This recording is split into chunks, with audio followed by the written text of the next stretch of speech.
Hi guys, and welcome to West Ham's Friday Night Live. Got a bit of a different host today. You may know me from We Are the Girls in Claret and Blue, but I'm mixing it up. I'm actually focusing on some men's football this time, mainly because my league is over. So I am joined by Marshy, Lucas, and Irish Tommy, or do I just call you Tommy? Which one do you prefer? Tommy's fine. Tommy's fine. That's very wrong. So we're going to talk about all things West Ham, kicking off with the fact that we've been given our first 3 fixtures, all going to be on Sky. What are we thinking? Let's start with you, Marshy. I can't actually believe it's going ahead, to be honest. I think after all this pandemic and obviously what's still going on, it may have been obviously alleviated slightly, restrictions lifted. Obviously training started, very minimal contact, sort of the distancing away, and doing their own training programs, believe be indoors or wherever they, maybe at the training ground even. But yeah, it'd be interesting to see sort of how we get on, but I still can't believe obviously that, it's happening. What about you, Tommy? Do you think it's the right move, or? I can understand why they're doing it. The financial implications potentially for not finishing this season could have been really, really bad. And then you have to deal with all the other mess. Like, do we relegate anyone? Does anyone get promoted? How do we end the season, try and keep everyone happy, which I think would have been impossible outside of actually playing out the season. So I understand the pressure of doing that. Anything else was going to get very, very messy. That's not to say it still won't. We have to see how this goes, when we get these teams on the pitch playing. Hopefully it all goes smoothly and we can get the season finished out. If we can do that, we're kind of back on track. We can figure the rest out as regards the transfer window when next season starts and all that. So I can understand why they've been as keen as they have been to conclude the season on the pitch. I do think it was probably the only really fair way to do it.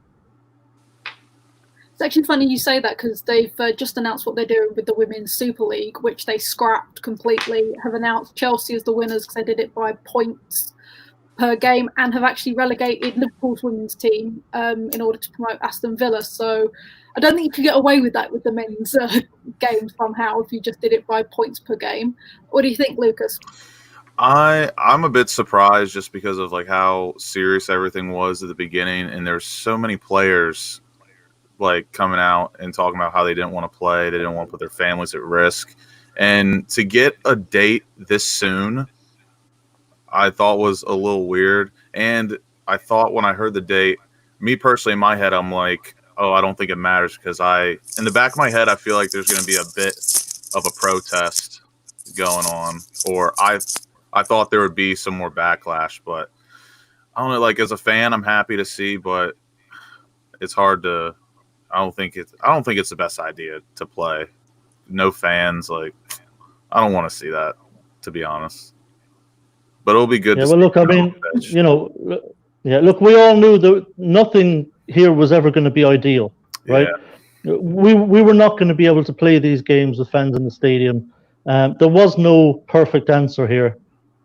Whatever happened, whichever way they were able to finish out the season, it was going to be imperfect. But I actually do think this is kind of the best of a bad bunch, if I'm honest. I think finishing out the season on the pitch, playing the games, at least then at the end of it, no one's got any grounds really for complaint too much. Look, you played your games, you won or lost based on your own performances. You had the chance to play yourself into Europe or out of relegation or whatever. And, anything else, like I said, would have been just very, very messy. And just to touch on what you said, Allie, about the WSL just being season ended, they've done the same in League 2 and League 1. The reason they can do that to those teams and can't do it really to Premier League teams is because when it comes to the Premier League men's teams, they've got the money to take you to court. League 2 teams, League 1 teams don't have that money. They're not suing you. They can't. Premier League teams can really make things very, very messy. Do you think it is the teams that are pushing for this finish, or do you think it's the rumoured Sky money that they would have to pay back, and different TV companies that they would have to pay back if they don't complete the season? What do you think, Marshy? I think it's all it's all the corporate greed side of it, you know. I think obviously a lot of the players have sounded out. I think there's like a players' association. I think Noble and Deeney are the head of that frontal thing, and sort of sounded out that they didn't, you know, fancy it maybe, and you know, stipulations have to be in place. So basically, I think it's all down to the fact that, you know, if it was a case of obviously Liverpool have won it, you know, 20, 25, 7 or whatever points it is, like we know that that's probably not catchable now. And the mere fact, obviously, that they'll want the season, you know, played out, so that'll be beneficial to them, you know, wanting to win the league properly, even without the supporters. But I think for down the bottom, obviously, you know, like Tommy said, I think there's situations where teams are needing to play the games out and obviously have a realistic chance of staying up, like the sides are, you know, occupying the bottom three, maybe besides Villa or even Norwich, that look like they're down regardless. You know, I think the money aspect is a major sort of massive thing. Like, you know, the money that we're all losing, they've got to gain back somehow, and this is how they're going to do it. You know, sort of funding it on the Sky, you know, free games, stuff like that, and then they'll start sort of reimbursing it and stuff like that. Yeah, and if you remember, guys, like last month at one of the meetings between all the clubs, the FA were there. Excuse me, the FA were there, and they insisted that there's going to be relegation. That they insisted you're not going to have a situation where you just decide no one's getting relegated. So they had to factor that in as well. And I completely agree with you, Marshy. Look, we all know that the money is a huge factor. You know, it's a massive factor. Unfortunately, that's just the way the game is. But I understand from the club's point of view that they don't want to have it get messy that way with Sky and BT and the international broadcasters, because you're talking huge money that may have to be reimbursed, or either reimbursed that's already been paid, or money that you would have gotten that you're now not getting. And to be honest, I don't want to see that happen, because we don't know what the ramifications of that would be going forward. But we all agree the money's gone a bit nuts, transfer fees have gone nuts, you know, contracts have gone a bit crazy. But I still don't want to see the rug pulled out from under it in that way, because we just don't know what the ramifications would be long term. We don't know exactly what the ramifications of that might be for West Ham. Like I say, it could really just upset the apple cart, and I just would rather see things smoothed out, if I'm honest.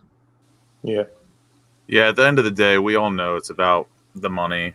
I mean, we heard more than several players come out and give their opinions on why they don't want to play, why they wouldn't play, but I mean, getting down to the brass tacks, it's just about the dollar at the end of the day.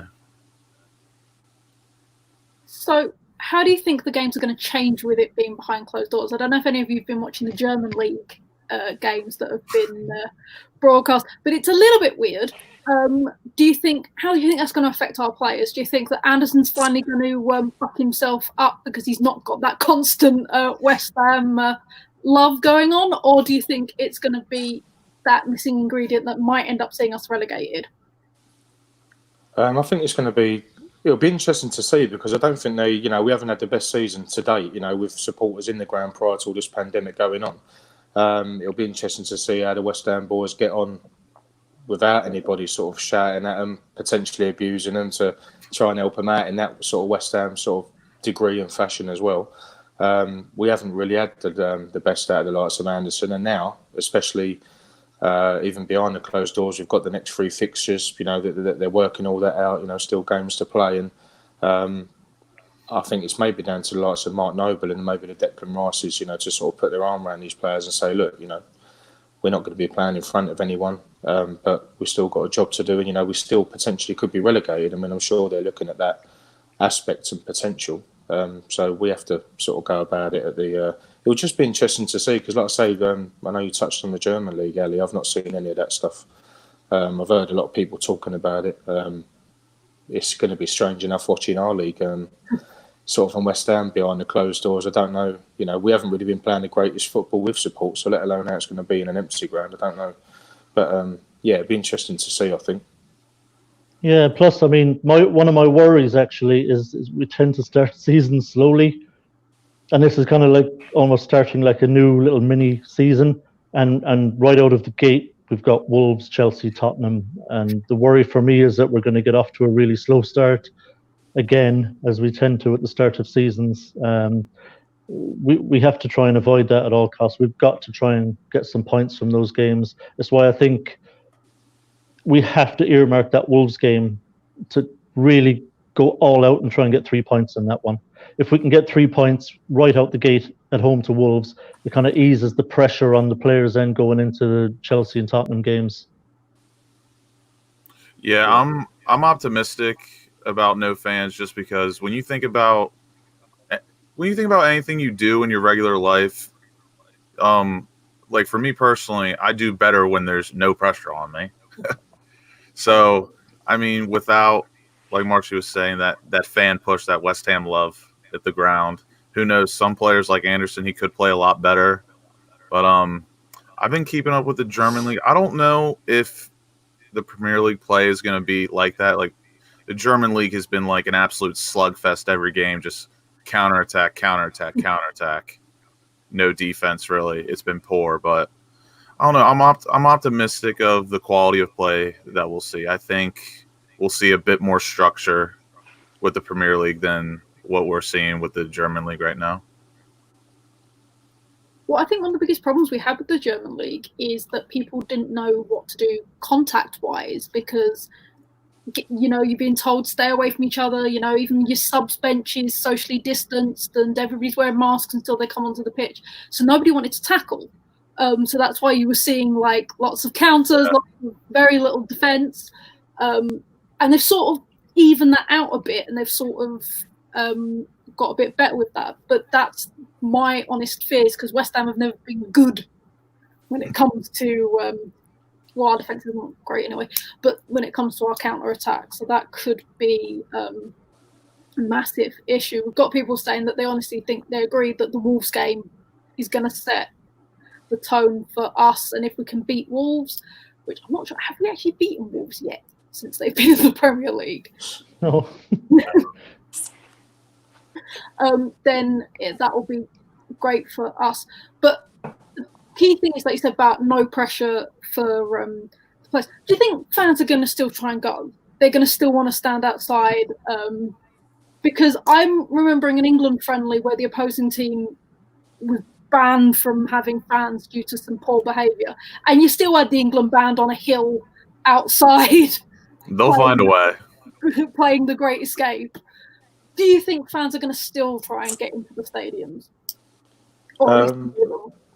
I don't think it's going to be the greatest idea. Like, you know, I think most people, I think, are adhering to the sort of government guidelines and whatnot. And I think the mere fact that you can actually watch the games, obviously, you'd want to be a part of it. You know, as people used to being in the grounds and sort of home and away. I know, luckily enough, I'm one of those. But I think, you know, you're never going to have a say in the game. Like, you know, they're never going to be able to. You know, you're not going to be able to egg them on. You're not going to be able to motivate them. And like Tommy said, like we've said here, it's a case of maybe you've got to pinpoint games. And Wolves being the first one, maybe you want to get out of the blocks pretty quick, pretty strong. I think the fitness will be a major teller as well, because like you say, on the counter attack, we're not the greatest. I think a lot of that is due to the lack of pace, and you know, we've got too many like for like players in the sort of holding positions as well that don't allow us to get forward. So yeah, you know, they won't have any sort of involvement in the result. But I dare say, you know, that there mostly will be some people that want to give it a go. At the end of the day, you know, you see a lot of people all over the place that are sort of saying they're socially distancing. Clearly not. The social media showing a lot of that stuff.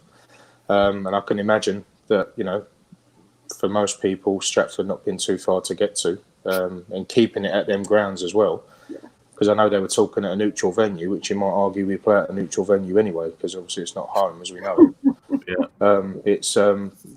It'll just be the whole lot of it. I think the whole aspect on the pitch and off of it will be interesting, because obviously, what is it going to be? You know, like the ownership, as we know, get dug out all the time, and you know they clearly couldn't be a part of it as well. And as you say, you know, the social distancing on the bench, they're talking about more sort of substitutes being allowed.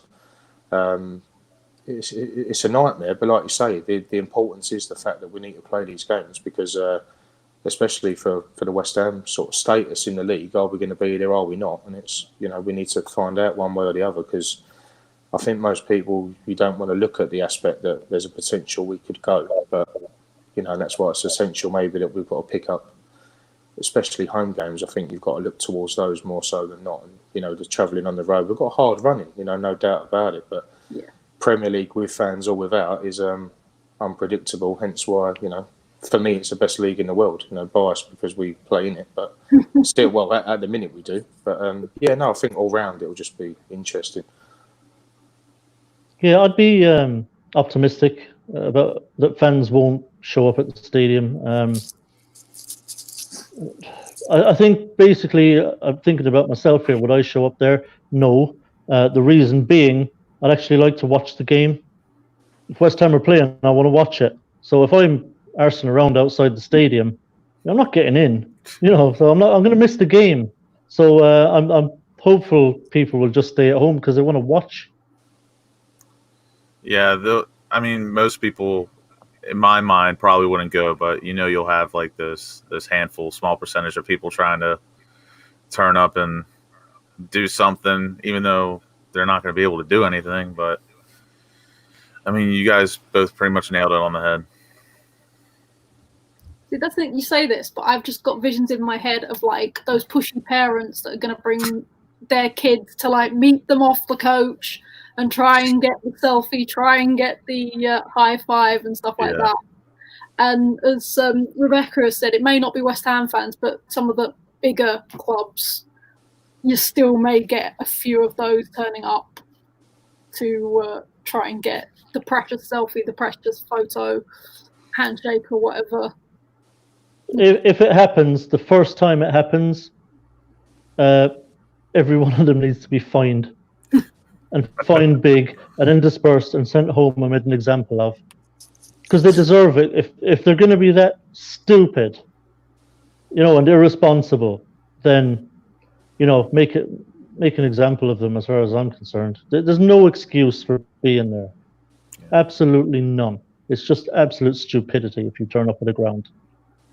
I think it's a shame because of it as well, because that's, like you say, quite a good opportunity for the younger kids. You know, obviously, you know, they're heroes. You know, they love watching them into football, love West Ham, and, you know, would look towards players that they look up to in order to get, you know, obviously the shirt. I was lucky enough to get Rice's one at Southampton this season. Other people have obviously done it as well. So, you know, for the kids' aspect, it's just a shame how it's all worked for the fact that, you know, this would probably be the ideal best time in order to do things like that. And that's the only time that you'd ever see the players, like, you know, going into the ground, and then if you waited even from coming out, you know, the car park's right next to sort of, as a lot of people exit, sort of routes of the ground and back to sort of relevant stations, if you like. So that would be an ideal chance. But I agree with Tommy. I think it's going to be a complete farce if anyone would go anywhere near it. The fact that we can watch them all on the telly, it's going to be difficult for ones that are used to being there and soaking up the atmosphere, and, you know, like I say, away games especially, because, you know, having to go to Tottenham, you know, it's not an easy place to go, and it's a game that obviously everyone looks for, and what date we got them and when we're going down there and a new ground, and, you know, the first team to beat them, and they're games that we really get up for, and a lot of the players now, maybe Noble involved, you know, the importance of them games, and now we've just got to obviously go without. So yeah, it's hard work. I think it's going to be difficult. Yeah, I actually haven't been. Sorry, Allie. Yeah. I actually haven't been watching Bundesliga at all, so I still have no idea what to expect. No. I know I'm going to be fine watching West Ham because it's West Ham, and I can watch West Ham all day long, no problem, even if it's with no fans in the ground. It'll be weird, but it's West Ham, so I'll be fine. I'll be glued to it. I'll be in the game mentally, you know. But watching other games, maybe that don't have anything to do with us down the bottom, or, you know, if it's like a mid-table thing, or, you know, qualification for Europe, or watching the teams, I don't know if I'll be able to watch it or not, to be honest. The one game actually I did try to watch was right before the entire thing was scrapped. If you remember, Wolves were away at Olympiacos in the Europa League on the Thursday, and I remember the following day everything was like gone on the Friday, so we didn't get to play our next game. But I lasted about 20 minutes of Olympiacos and Wolves because that was played behind closed doors. Now, normally that's a game I'd have no problem watching. You know, Europa League game, you know, Premier League club involved. I had interest. Just couldn't do it. As a gambling man, just smash the over if you're watching Bundesliga quarantine edition. Just smash the over.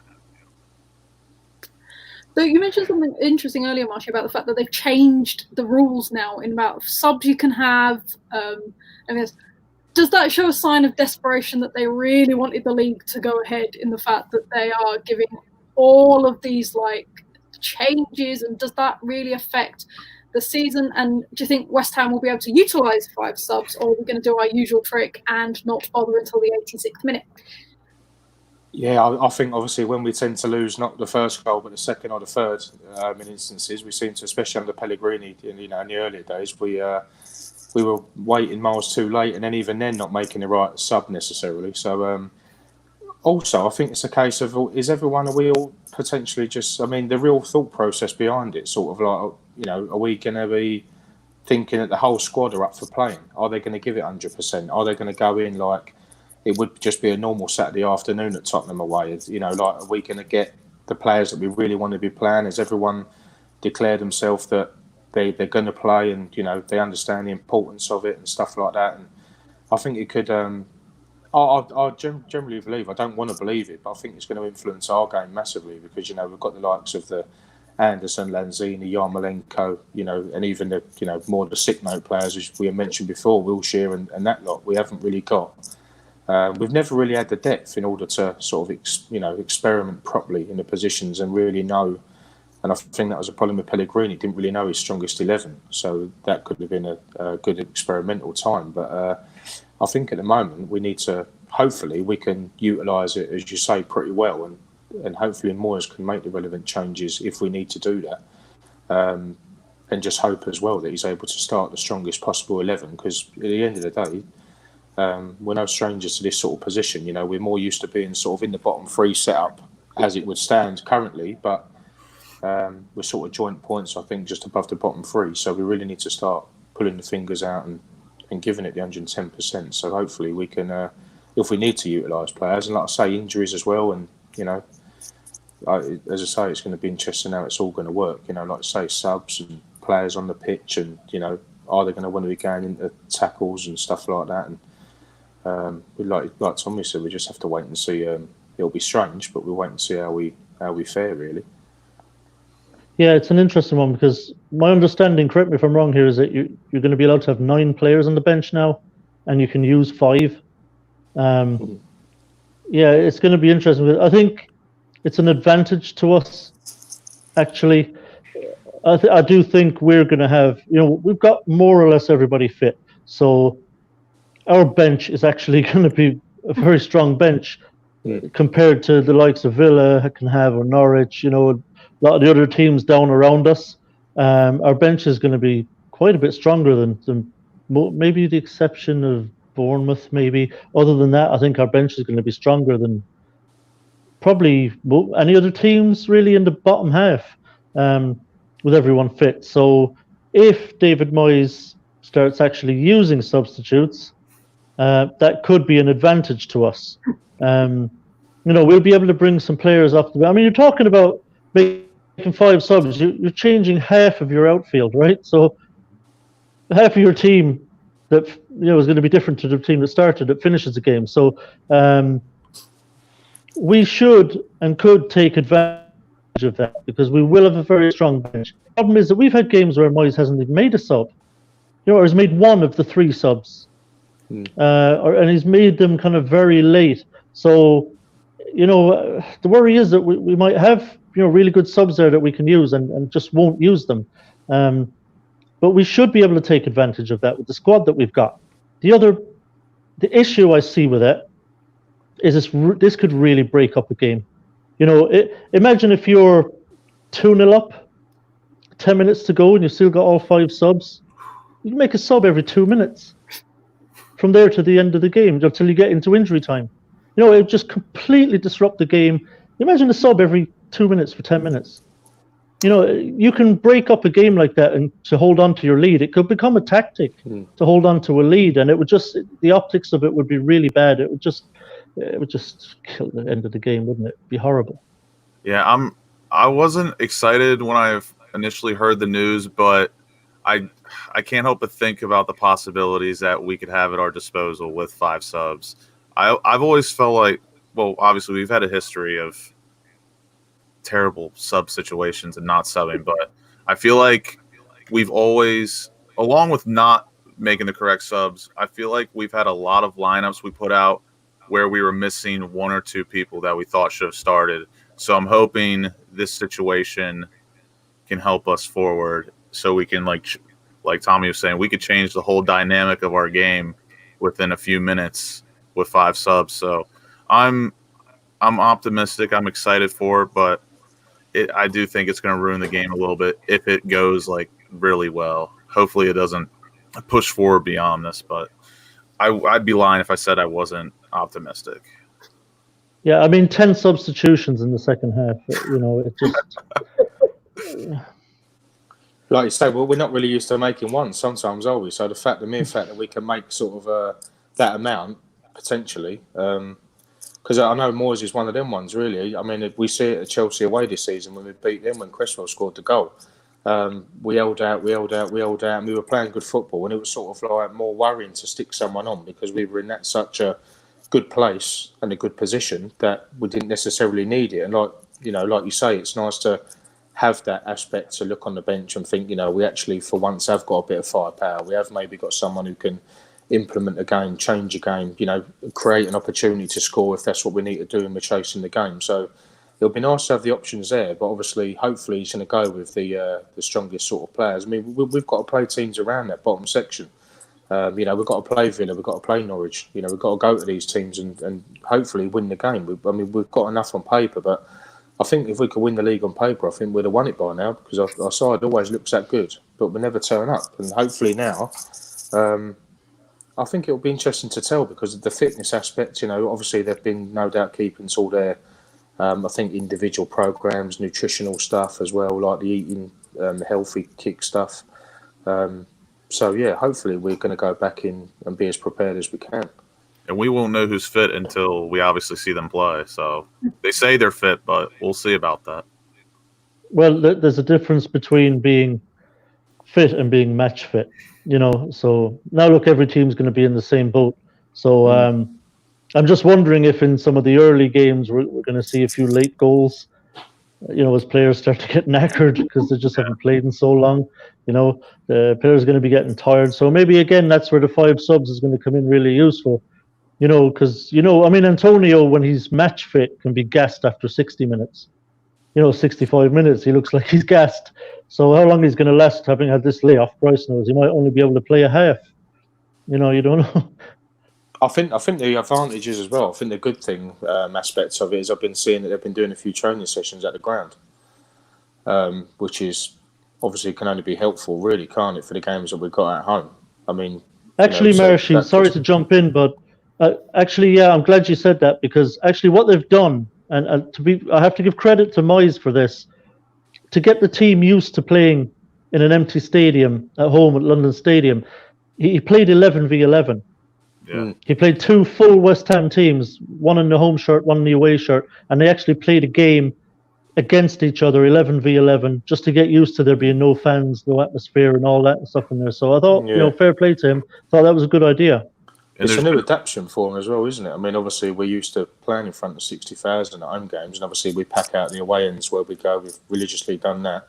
We're very loud. We're luckily very well supported away from home lately as well, which is the kick that they need. Like, I can't ever imagine, although we are going to be doing it now, going to places like Tottenham and trying to get a result. And say what you like, I think the support are a major factor.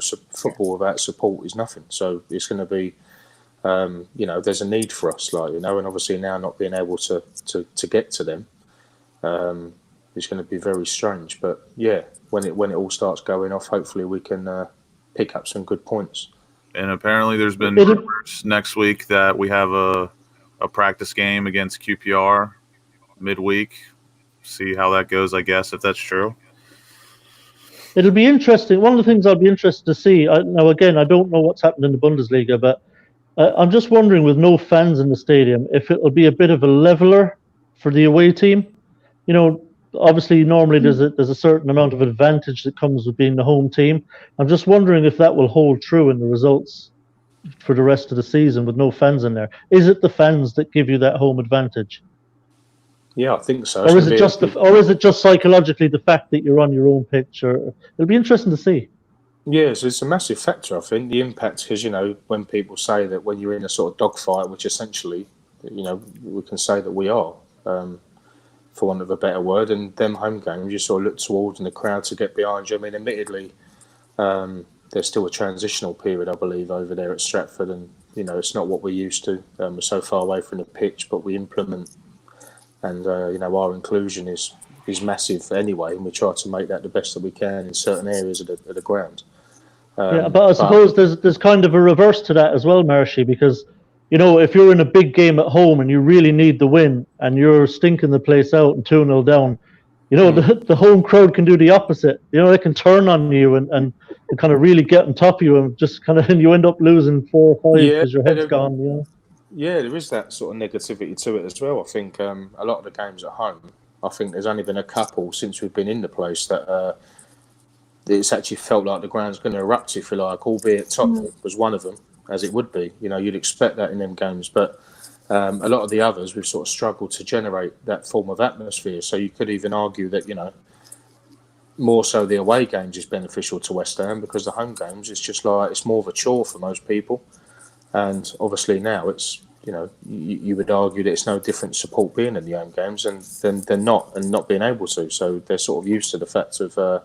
But like you said, Tom, it's Moyes has done very well there. I think actually training at the ground and getting them up for it with no noise around, and sort of it's adapting to everything, I think. And, players are, obviously, I know with the renewals of all the season tickets, and West Ham come out, and Mark Noble said his bit as well, and saying that, how important the support are, that we've stuck with it all, everyone being involved in it together. But it's the actual realisation that when you get to that match day, a lot of it is involving the support. The players have got to do their bit. You prepare in the right way. You show up.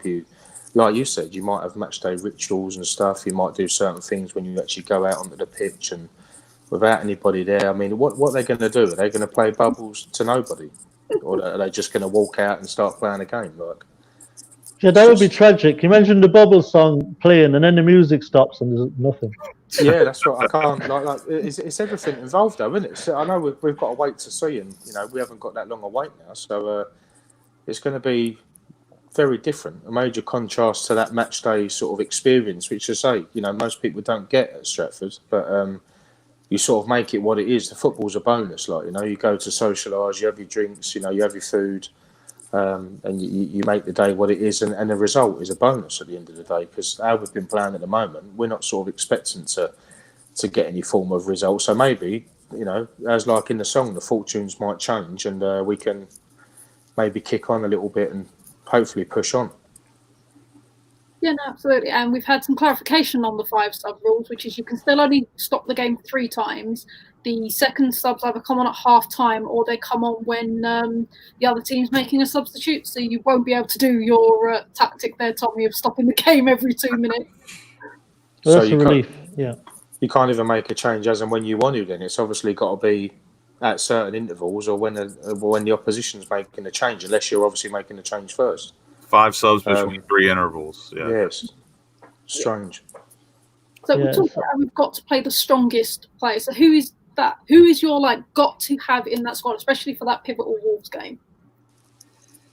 Yeah, I think you need the likes of. I know there's been a lot of say on Noble this season. I've been his biggest critic. You won't find a bigger critic than me of Noble. I generally actually think you won't, but I've had to sort of hold my hands up and been in the wrong place, because he's actually played very well this season, and he's been involved in the forefront of a lot of good stuff that we've done. So I think he's a pivotal aspect of it, especially for games like the Tottenhams, your Chelseas, Declan Rice, another one. Without being disrespectful, sort of like the homegrown sort of British players, because the foreign players that we have are very, very much got the ability, but it's knocking into them just how important it is, and do they actually understand the complete realisation that, and maybe the case that they won't even be there if we get relegated anyway. If we was to go down, there is a reality of that.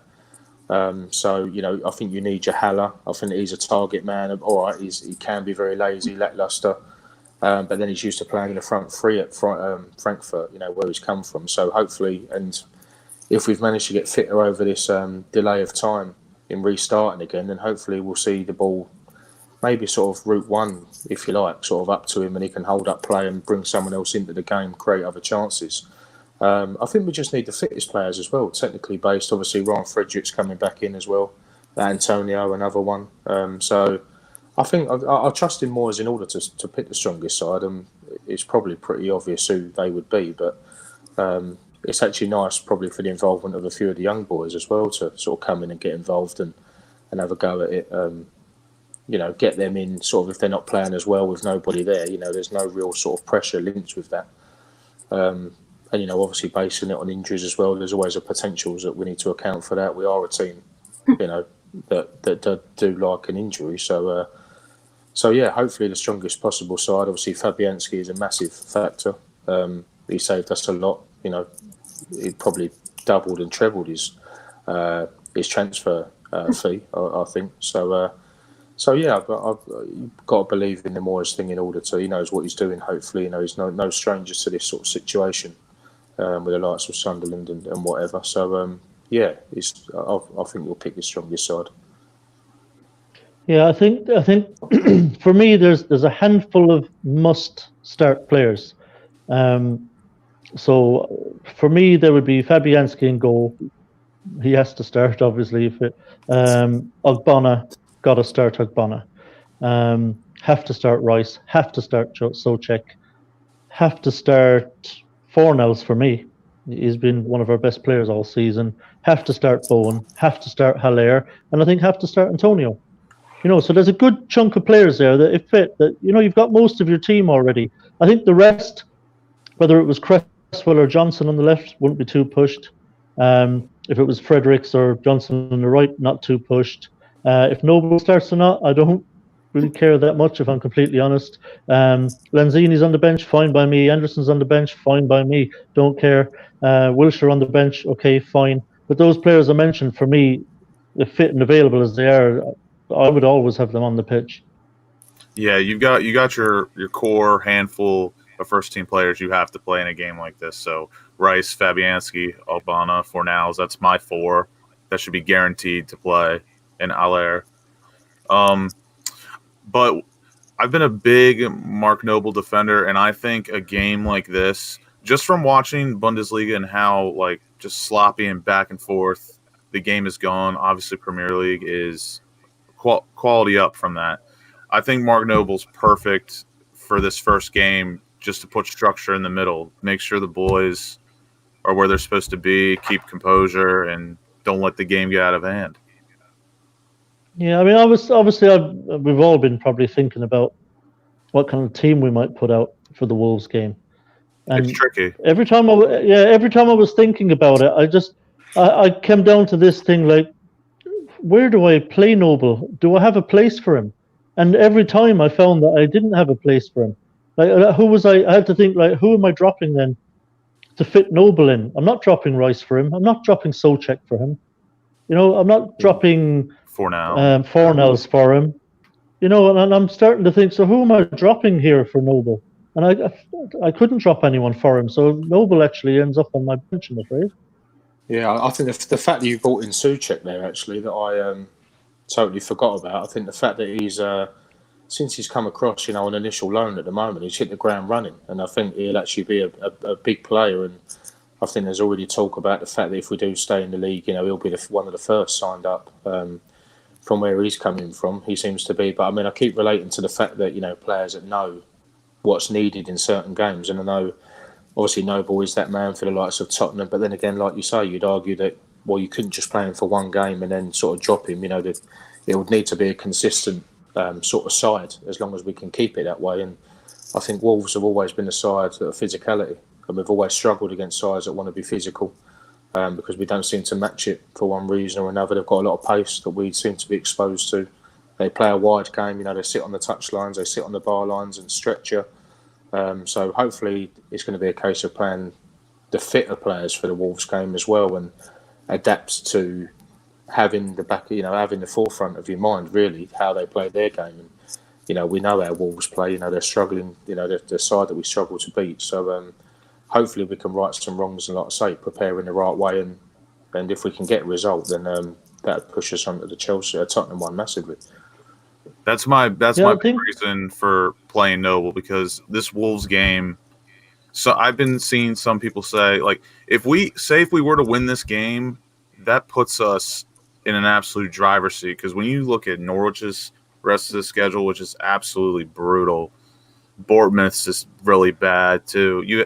And so is Brighton. Brighton doesn't have anything easy. Aston Villa, not easy at all. That's why I think we need to go all out for this game. Because if we win, me personally, I think we're not going down.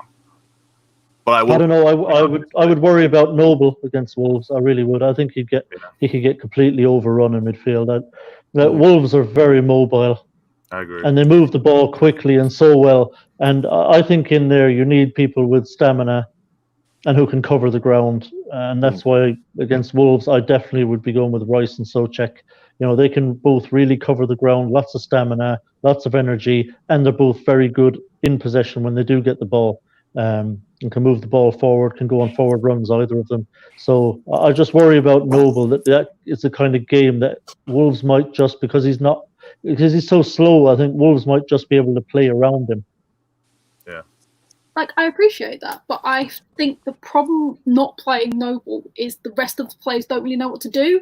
As talented as we've got, as talented as Fornells is, as Souček is, that when we don't have Noble, that driving force to, like, push us all together, we sort of just become 11 separate players and we just don't communicate and we just don't know what we're doing. So who do you drop? Who loses out so Noble can play? I'd drop Souček. I would.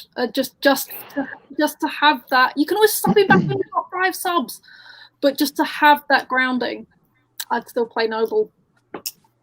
It is very difficult, I think, because basically, Allie, you're referring to, I think Noble, as we all know, is a leader most times.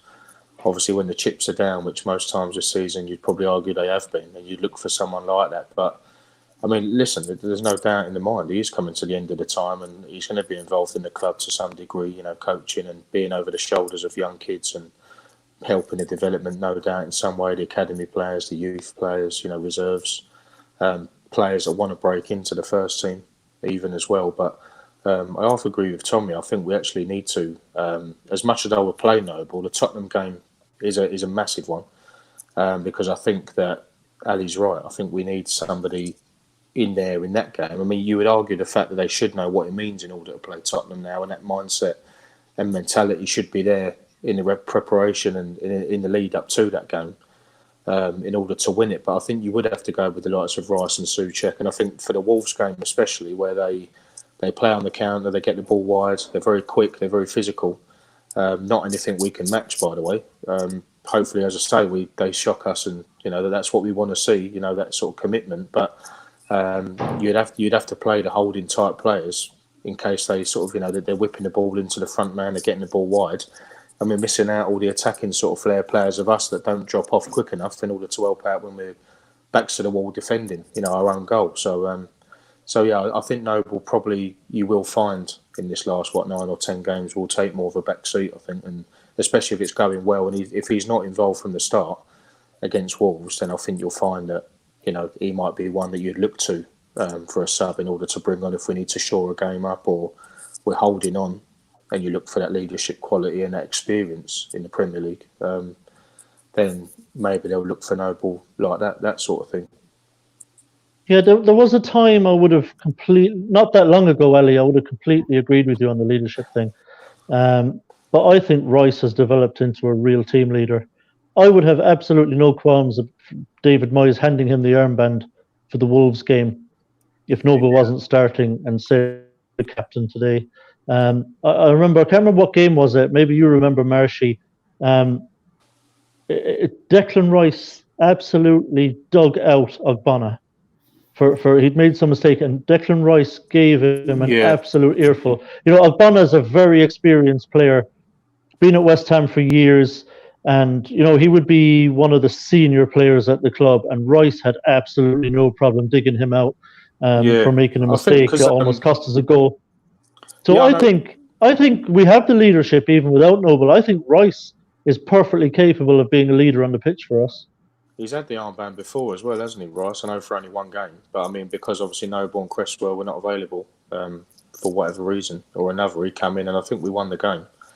And he obviously played an instrumental part. So, yeah, like you say, there might be one that they can nurture into sort of a Noble-esque, and he'll be used to playing with Noble in that role in that centre midfield, you know, in that engine room there. That's the essential place. For me, that's where the game's won and lost, I think, in the centre midfield. So you need bodies in there that are going to be able to, like you say, cover the ground. And unfortunately, Noble might not be able to do that as well as he could sort of 3, 4, maybe 5 years ago. But like you say, there are players that are coming in that are able to do that. So it might just give Noble an opportunity to. I think a lot will ride on that. I think if he's in from the start for the Wolves game, I think the involvement will be there for Noble more so than not, and he will be looked at primarily. And being skipper as well, I think maybe they'll look at that sort of side of it and say, well, you know, if he's fit, he's got to start. And that might be a substitution that obviously is going to make sort of more so easier than not, you know, when we need to make one, because as you say, he'll tire out a lot faster, and that will be a telling factor as to how fit we are during these times. I think we have struggled a bit with the fitness, and you know, I think Ali touched on it. The aspects of the defending hasn't been ideal. So hopefully, if we can group together and be that, you know, the two banks of four, the solidarity, and, you know, work for each other, work as a team, you know, as opposed to them sort of 10, 11 individuals. And when we get it right, you know, we can beat anyone on the day. So if we can implement that way of playing and thinking, then, you know, hopefully you think we'd be all right and we can pick up the required amount of points. And we don't want to be doing the thing that we've had to be doing prior to the pandemic in sort of, you know, one sort of eye over the shoulder, looking at what others are doing and, you know, their result implementing what we do and sort of our standings. Hopefully it's a case that we're going to be concentrating forefront on our games and just see how it ends up sort of towards the end. Yeah, the sort of... Yeah, it's kind of, sorry, go on. No, sorry, go ahead. All right. No, I was just about to say, it's just to pick up on what you were saying there, Marshy. It's just a real pity that this thing happened when it did, you know, because we hadn't been going well for a long time. We'd won our first game under Moyes home to Bournemouth, who still, to me, were the worst team we've played this season. I know they've picked it up a little bit since, but at that time, I hadn't seen anyone as bad all season as that Bournemouth team. And that was the only game we had won. I think it still is, actually. But in the 3 games before, you know, the whole thing was like postponed, suspended, we'd actually shown real signs of life.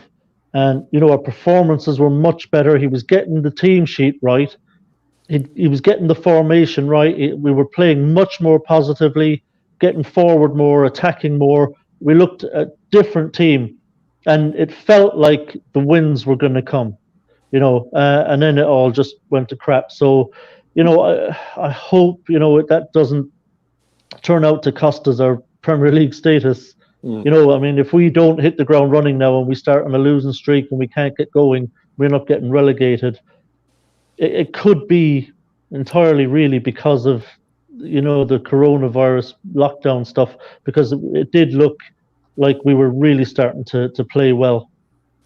Yeah, it's unfortunate. I definitely agree. I thought we were about to turn a corner and end the season strong, but what I was going to end off on was I look at the Souček, Noble, Rice situation as a double positive. Like, don't get me wrong, Souček is better than Noble right now, and so is Rice, obviously. But sometimes in a situation like that, hard work beats talent 9 out of 10 times. But I just hope we put out the best fit team possible, and we just hope for a result.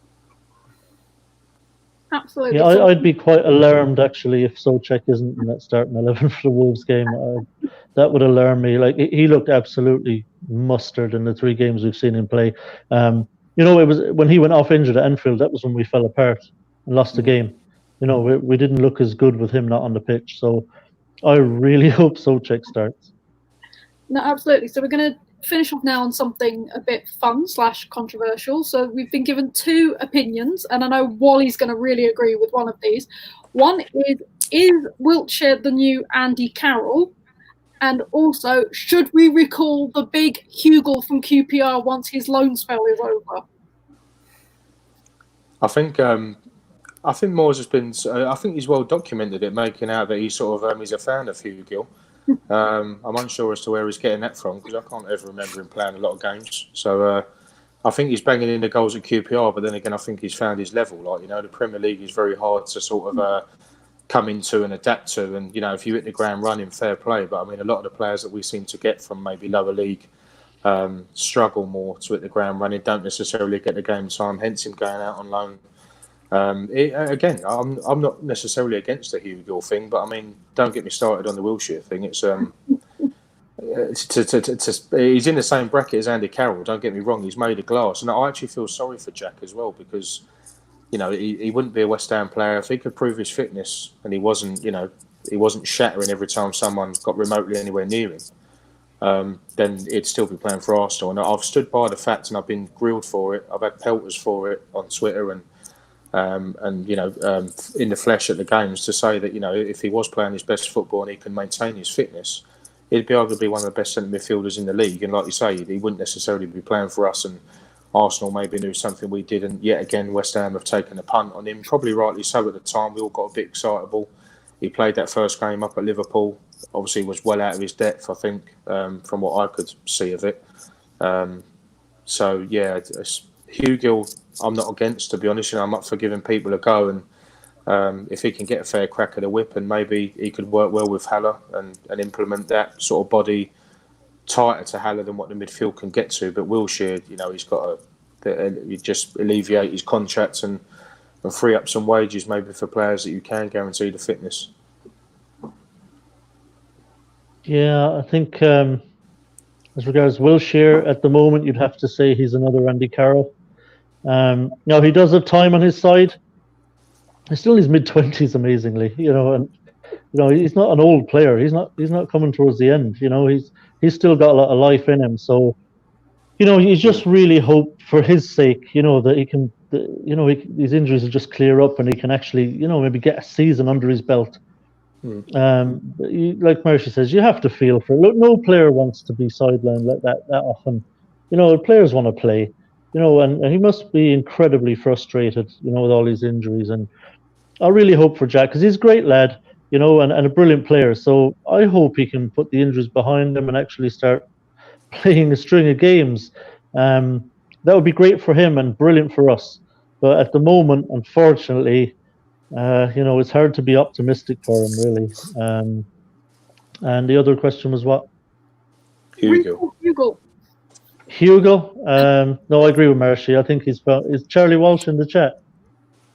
Because I have to be careful if he is. But no, I think Marshy's right. I think Hugo's found his level. I know there's talk about him coming reports, I should say, about him, being brought back and going to be on the bench. It wouldn't surprise me, given that we're probably not going to have a huge amount of money to spend, and the fact that David Moyes signed him in his first spell at West Ham. So that wouldn't surprise me. But I think, frankly, he'd be just making up the numbers. But then it's hard. It's a weird thing with our strikers and our bench. We never really. When was the last time we had a super sub striker or someone we really utilised who was really part of the whole thing? It usually just seems to be someone, who just hangs about on the bench mostly, gets a few minutes here and there, gets sold, brings someone else in, rinse and repeat. So we really don't make much use of our sub strikers, to be honest. So it wouldn't surprise me. He would just be the next name in a long list of sub strikers. I mean, that list is long and terrible. Yeah, Sacco is really the only one I can remember that's been our last sub on striker, and hope that he does some. But like Marcia said, I'm all for giving a player a chance, but he is on a long line of strikers that need to get a chance. I don't think Ajeti's been given a fair shout. I still want to see what Silva can do.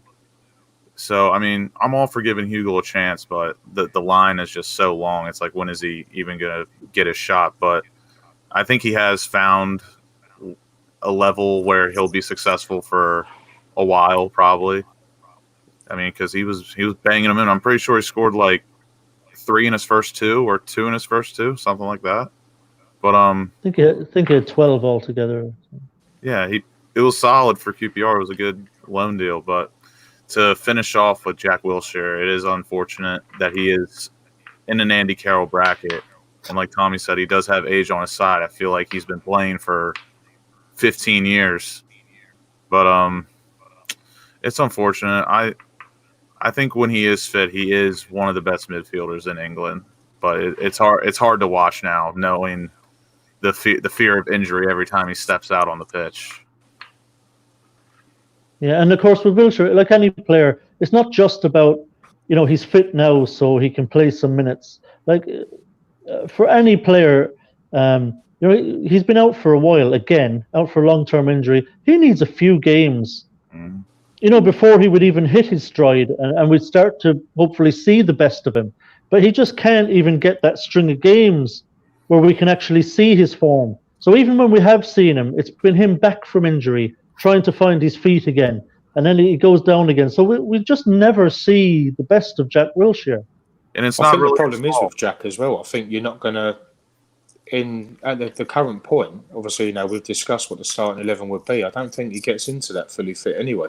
Yeah. I don't think even Moyes would be risking him from the start, So, I mean, when when he's able to potentially get that breakthrough, I know he's well documented, hasn't he? And he sounded out, Jack, that he's raring to go. He wants to play for West Ham. He wants to sort of prove people wrong, essentially, show what he can do. And he's not had a massively good rub of the green, but obviously he's a West Ham boy at heart, so he knows what it is to play there. It's just like I say, guaranteeing his fitness, and it would be nice to see a strong run of games, especially leading up to the certain ones that we've got now. And he's played at a distinct level.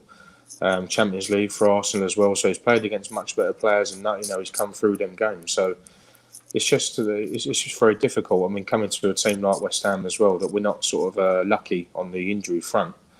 That we would need to sort of look after him a bit, which seems to be what we've done pretty well.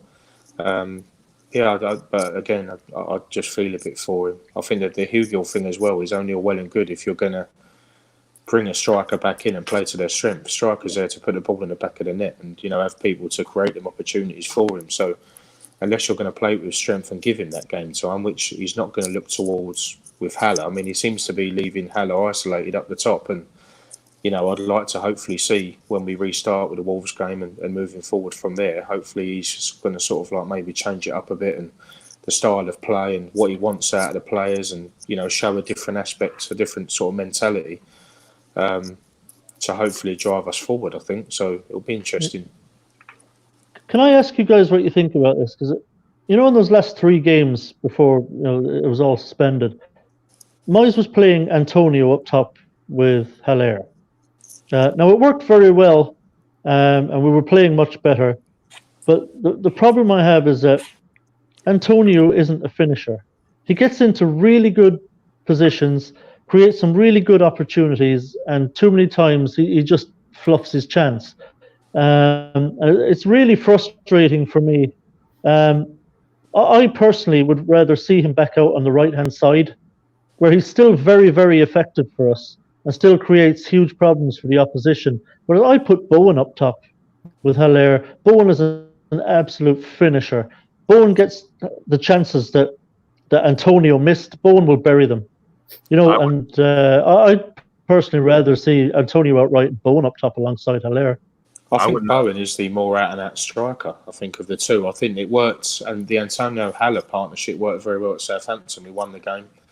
Antonio was a standout figure, played very well. Haller took goal very well.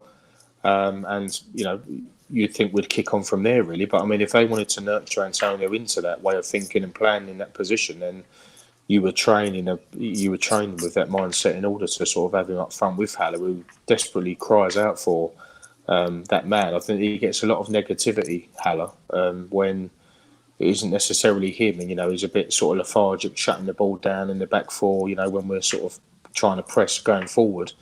He doesn't seem to do that. So I'd like to see somebody just a little bit closer to him, and that he can find that partnership and work towards. Because you touched on it before, Tommy. You sort of said, when was the last time we had a striker that would sort of make a difference even coming off the bench? But when was the last time we had a striker that would score 20 goals a season? We haven't had it for 10, 15 years. So, and I generally believe in Haller, we have got that man. But again, unless you play to his strengths, you're not going to find that ability that he showed. Albeit, I think Frankfurt, where he's come from, is not as tough a league as the Premier League. You've got to really be someone these days, I think, in order to hit the ground running in this league. And, he started to do that when he first started playing. Scored a few good goals and some good finishes that we wouldn't be used to. So it'd be nice to see if he can push on and, once we get started again, what sort of way we're going to play. We'll soon find out. But I think the formation and the way we go about it will be interesting to see. Yeah, it's been. I think our last 20-goal striker was it Teddy Sheringham, and that was in the Championship, I think. I can't remember the last time we had a top-flight striker score 20. I'm sure someone in the chat's going to know that. But yeah, if that, I think you're sort of looking at maybe sort of Harewood's, directions, and not even he would get 20. I don't think Zamora did. Zamora never got 20, did he? No, I think you're looking prior to that. To be honest with you, I think you're looking more Di Canio days and Defoe, Canuti, them sort of era as well. Maybe before that. Crazy, really.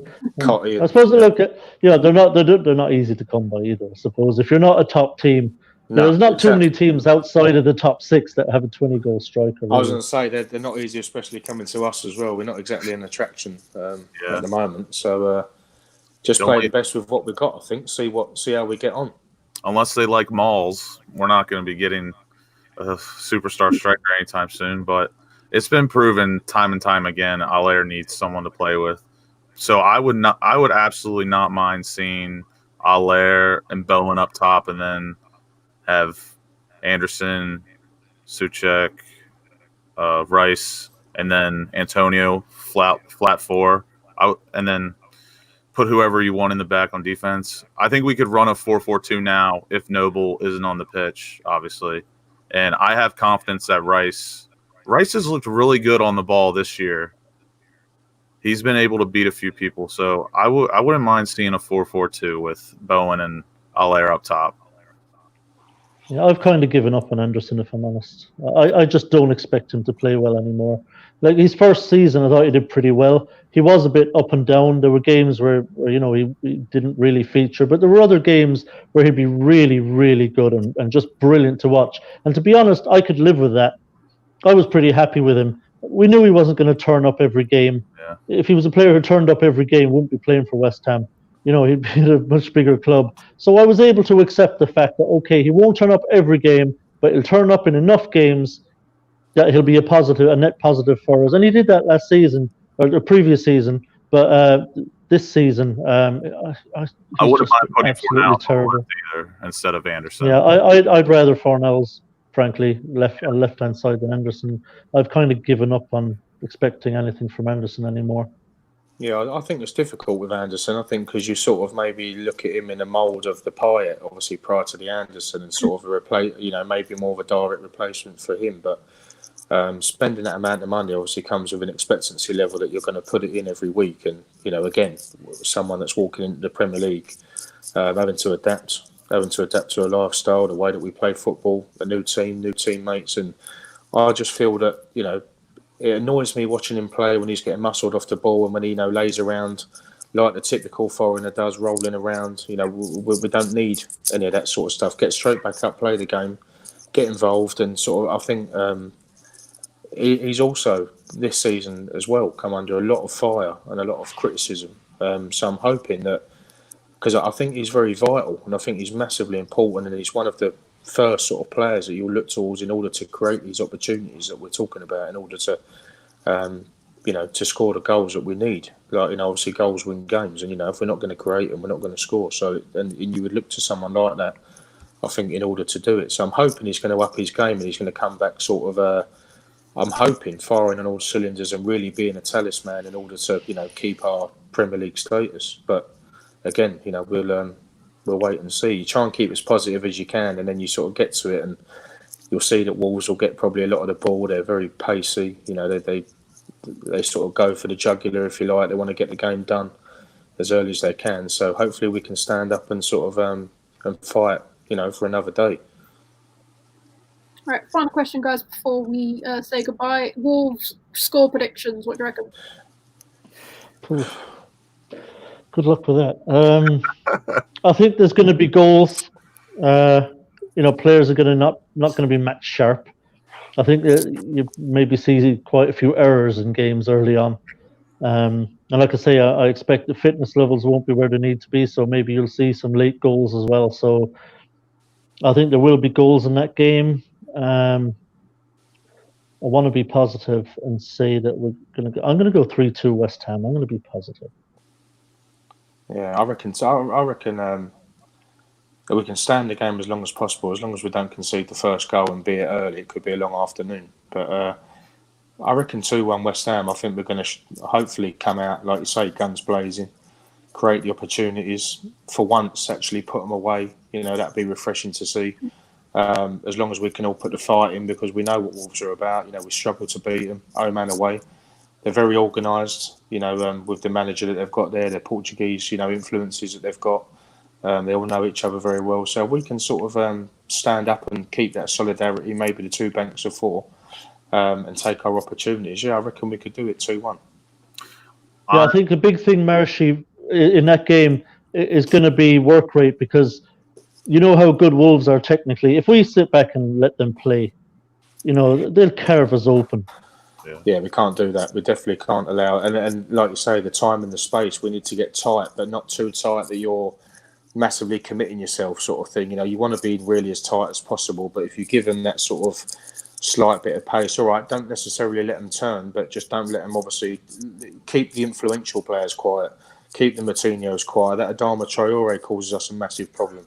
And then obviously the front man, as we well know, Jimenez is the, is their driving force. So they seem to have goals all over the place, but then, we're not too dissimilar. We just don't show it as often as Wolves, and that's proven with their position in the league. So, and then you've got Diego Jota and Ruben Neves, and these are absolute ballers. You've got to get tight to them. Good players. I expect with the current climate and what's going on right now with no fans, we've got a lot to lose. But I think with no fans, I think David Moyes really should go for it. So I'm gonna predict 3-2 West Ham. Very so. Well, thank you very much, guys, for joining me this evening. It has been an absolute blast, and hopefully see you all guys soon. Thanks, Rise. Come on, you Irons. No problem. Come on, you Irons. Nice one.